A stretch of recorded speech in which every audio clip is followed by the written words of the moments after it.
Look back. Por allá, más atrás para que te tiro pinche, uno llega buen tiro. Ok, descendiendo.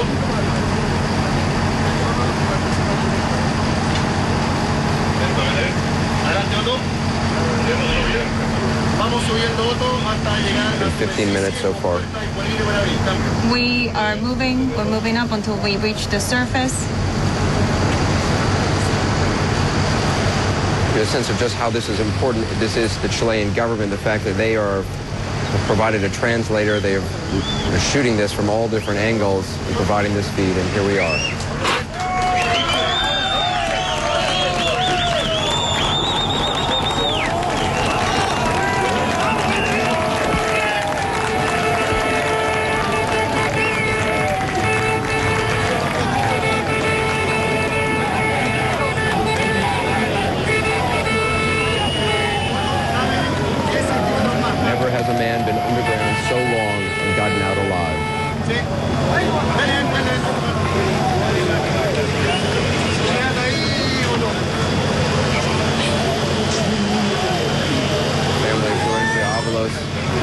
Crying with joy, waiting for their first glimpse.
Days underground, 32 miners still down below.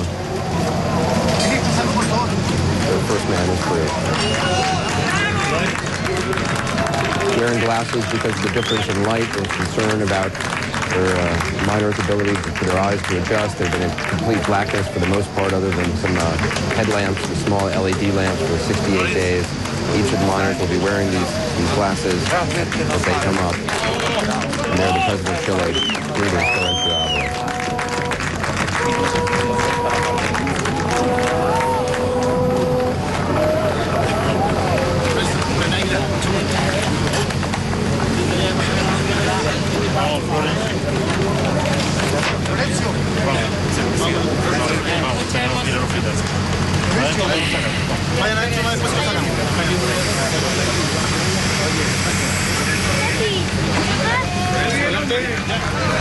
Each miner will only be allowed a short period of time with up to 3 family members, and then they're going to be brought in to a nearby medical tent for evaluation.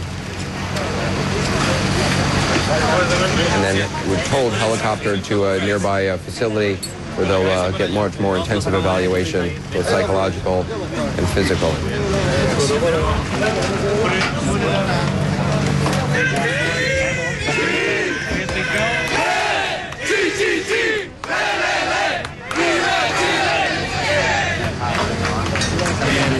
This is obviously a point of huge national pride, the early anger at the mine owners.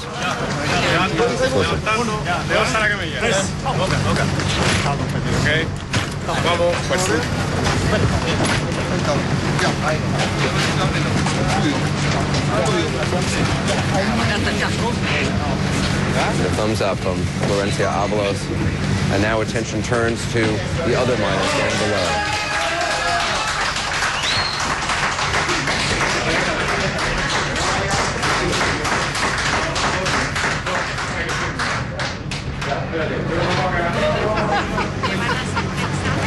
Dr. Nick Canis is a psychiatrist and professor at the University of California at San Francisco. He joins us now.